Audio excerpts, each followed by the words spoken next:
Hello mga kakusina! Ako po ulit si Ate Angel ng Kusina ni Angel, and for today's video, gagawa na naman po tayo ng madaling dessert recipe na baka hindi mo pa nagagawa or nasusubukan sa iyong kusina, kaya't panoorin mo na ang buong video dahil madali lang po ito. Una, naglagay na tayo dyan ng isang sachet or 24 grams ng unflavored jelly powder, and then maglalagay na rin po tayo dito at least 2 to 3 tablespoon ng unsweetened cocoa powder. So, ilagay lang po natin yan dyan. Siguraduhin na hindi pa nakabukas yung apoy sa ating kalan. After nyan, tutunawin lang po muna natin ito sa 3 cups of water. Ayan. So, make sure po na tunaw muna natin ng maigi yung ating dry ingredients bago natin buksan yung apoy sa ating kalan. Unsweetened yung inilagay natin kasi maya-maya po ay maglalagay naman tayo dito ng condensed milk. After matunaw ng ating dry ingredients, maglalagay lang po tayo dito ng 1 can or 380 grams ng Marie Evaporada. Ayan, so alam nyo naman na laging ito yung ginagamit natin kasi nga bukod sa madali lang po yung mahanap, mura lang po ang product ni Marie at masarap. So 1 can po yung inilagay natin dyan. Ito po ay merong 380 grams. And hindi rin naman po makukumpleto yan kung wala tayo ditong ilalagay ng 1 can or 380 grams ng Marie Condensada. So ilagay lang po natin to dito lahat. Simutin natin yan dahil napakamahal ng bilihin. Pero ito pong si Marie ay isa sa pinakamurang condensed milk at evaporated milk na nakita ko on market. After po nating mailagay lahat ng ating ingredients dito sa ating kasirola, haluin lang po muna natin ito ulit ng maigi para lang po hindi namumuo sa bottom ng ating pan yung ating condensed milk, pati yung ating evaporated milk. And then, pwede na po tayo ditong maglagay at least half teaspoon ng vanilla essence or vanilla extract. After nun, maglalagay lang din po ako dito ng 3 piraso ng chocolate cake bars. So, ito po yung gagamitin ko para mas maging malambot or soft yung kalalabasan ng ating dessert recipe.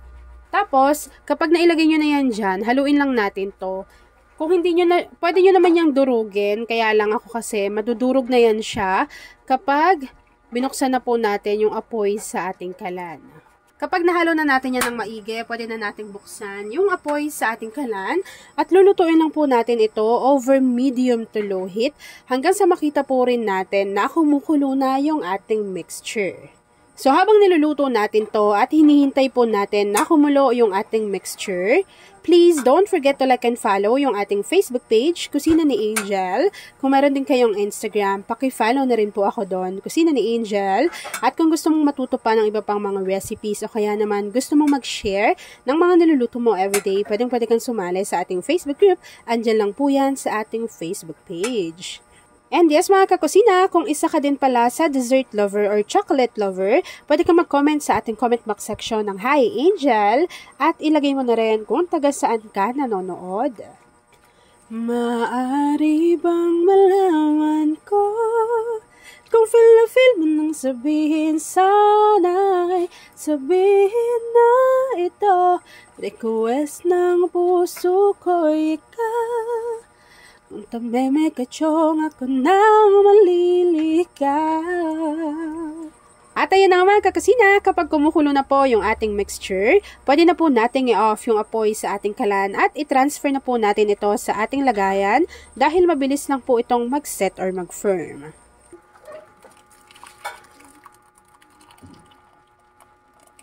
Kapag naisalin na natin yan dyan, hihintayin lang po natin itong lumamig, mag-set at mag-firm, and then after po nun, ipapakita ko na sa inyo kung ano yung natapos nating easy dessert recipe.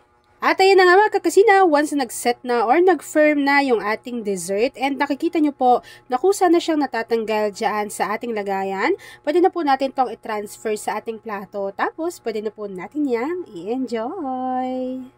And yes mga kakusina, pwede rin po kayo dyan mag-dust ng cocoa powder on top para po mag-add lang din siya ng additional flavor.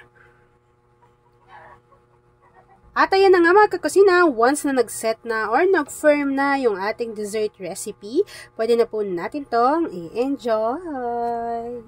At ayan na mga kakusina, tapos na naman po ang ating easy dessert recipe na chocolate pudding. Kung nagustuhan mo yung ating video, please like and share this video. At kung hindi ka pa nakakapag-subscribe sa ating YouTube channel na Kusina ni Angel, please click subscribe button, click mo na yung notification bell, click all para lagi kang updated sa bawat ina-upload kong mga videos. Yun lang mga kakusina, thanks for watching and enjoy this video. Pakishare ng ating video, lalo na kung isa ka sa dessert at chocolate lover.